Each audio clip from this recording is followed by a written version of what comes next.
The British column continued west toward Concord. The mission remained unchanged. Find the colonial military stores, destroy the weapons, ammunition, gunpowder, and other supplies, and prevent the growing resistance from gaining the resources it needed to continue.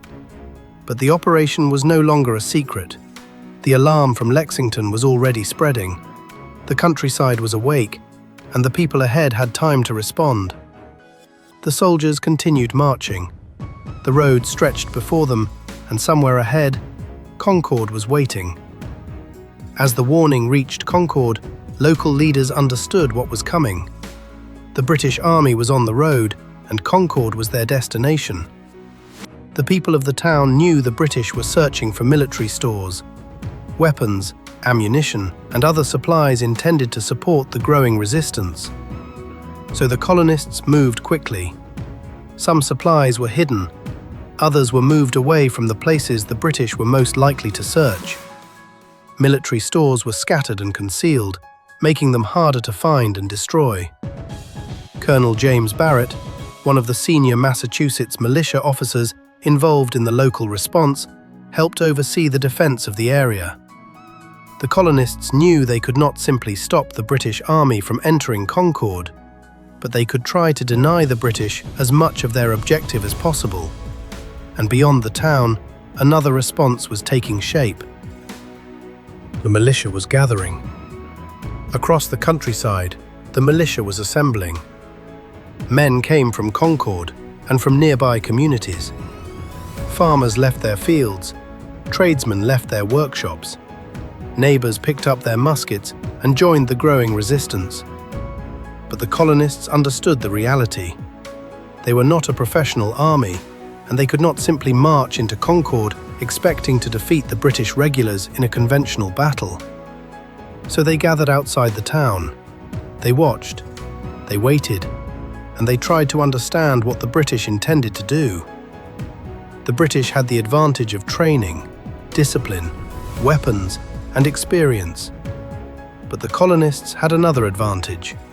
They knew the countryside, and now the countryside was filling with armed men. As the British approached Concord, the situation became more dangerous. The military stores were no longer waiting untouched. Many had already been hidden, moved, or scattered. The militia was gathering, and the countryside was watching.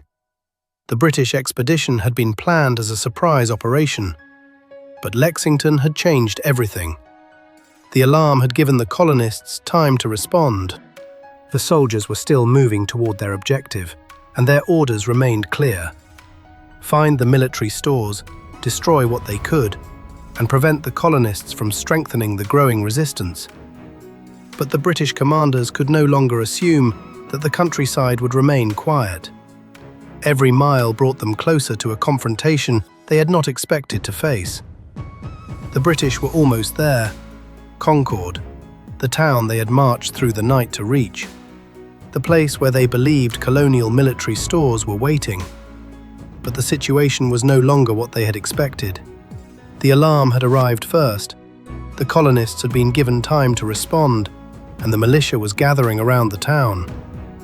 The British had marched out of Boston to seize the resources of the resistance and prevent rebellion from spreading. Instead, their arrival had brought the countryside to its feet. Now, the British were approaching Concord, and outside the town, the militia was watching. The two sides were moving closer, and soon they would be forced into another confrontation. The British had reached the outskirts of Concord. The mission was about to begin, but the countryside was no longer silent. The militia was gathering. The military stores were being concealed, and near the North Bridge, the distance between the two sides was shrinking. The British had come to Concord, expecting to find weapons and supplies, but they were entering a town, surrounded by an increasingly determined militia. The mission had begun, and near the North Bridge, the next confrontation was waiting. By the time the British entered Concord, the mission had already begun to unravel. The alarm had reached the town, and many colonial military stores had been hidden, moved, or scattered before the British arrived. But the soldiers still found supplies, and their orders were clear: destroy the military stores, damage what could not be carried away. The British succeeded in destroying some of the military stores, but they could not find everything, and they could not control the countryside. Outside the town, militia companies were gathering. Men were arriving from surrounding communities, and beyond Concord, hundreds of colonists were watching the British movements. The British had entered the town, but the countryside around them was no longer under their control. And now, the tension was moving toward the North Bridge. At the North Bridge, the crisis reached another breaking point. The colonial militia had grown in strength. From Concord and from the surrounding countryside, more men had arrived. They could see the British troops, they could see smoke rising from Concord, and they feared that the British were destroying the town's military supplies. The militia began moving toward the bridge. British troops moved to defend their position. For a moment, neither side knew exactly what would happen next. The two forces moved closer. Closer. Then, gunfire erupted. The silence was broken. The North Bridge erupted in smoke and musket fire. British soldiers fired. The militia returned fire. Men fell. The confrontation had become another battle. The fighting at the North Bridge was brief, but its meaning was enormous. The colonial militia had confronted British troops and forced them to withdraw from the bridge. For the first time that morning, the British expedition had faced organized resistance that could not simply be dispersed. The British had come to Concord to destroy the military capacity of the resistance. Instead, they had been forced back. And now, the British commanders faced a new problem. They had to return to Boston. The expedition had destroyed some colonial military stores, but it had failed to crush the resistance. And the road back would be far more dangerous than the road they had traveled that morning. The British column turned east, toward Lexington, toward Boston. But the countryside behind them was filling with armed men. The retreat from Concord had become increasingly dangerous. The British soldiers were exhausted, their ammunition was running low, and militia companies were gathering from across Massachusetts. But help was coming, from Boston. A relief force under Colonel Hugh Percy had marched to meet the retreating column. Percy's arrival gave the exhausted British troops badly needed support. Fresh soldiers and artillery strengthened the British force. The column was able to regroup and prepare for the difficult road ahead. For a moment, the pressure eased, but the danger had not disappeared. The road to Boston was still ahead, and the countryside was still watching. The British retreat had become a running battle. The alarm had spread across the countryside. Militia companies continued arriving.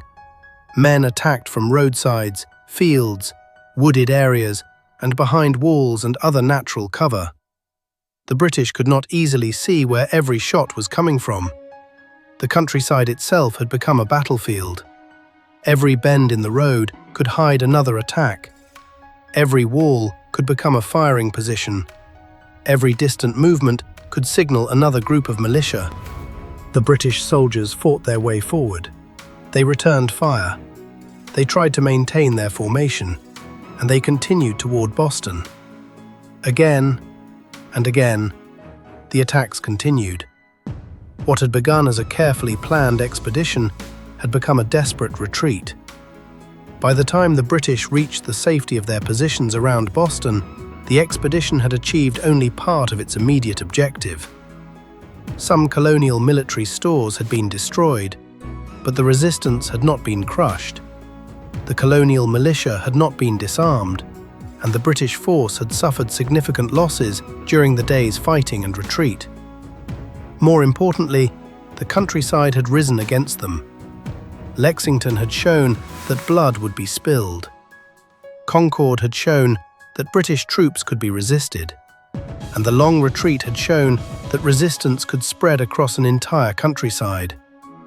What had begun as a political struggle had become an armed conflict. and the British Army had failed to stop it.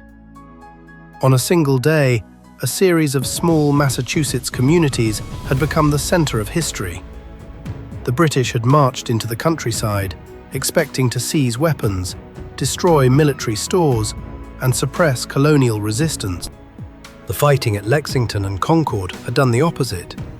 The resistance had spread, the countryside had risen, and the British force had been forced back toward Boston. The fighting at Lexington and Concord had opened the armed conflict that would become the American Revolutionary War. But the hardest part was still ahead, because resisting an empire was one thing, defeating it would be another.